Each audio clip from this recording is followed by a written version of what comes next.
જય હો, જય ગુરુ મહારાજ.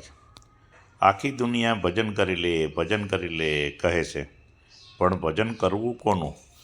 ભજન થાય કેમ એ તો ખબર હોવી જોઈએ ને. ભજન કરી લે એટલે કોઈ ભજન ગાવાનું નથી કહેતા, એ તો વાણી છે. ભજન નથી, સંત વાણી છે. ભજન તો ઘટોઘટ થઈ રહ્યું છે. આપણું સંતોએ એ ભજનની વાત કરી છે જે આપણા ઘટોઘટ થઈ રહ્યું છે. જે ભજન થકી આપણો દેહ ટકી રહ્યો છે એ ભજનની આપણા સંતો વાતો કરે છે. એ ભજનને પારખવાની આપણા સંતો વાતો કરે છે.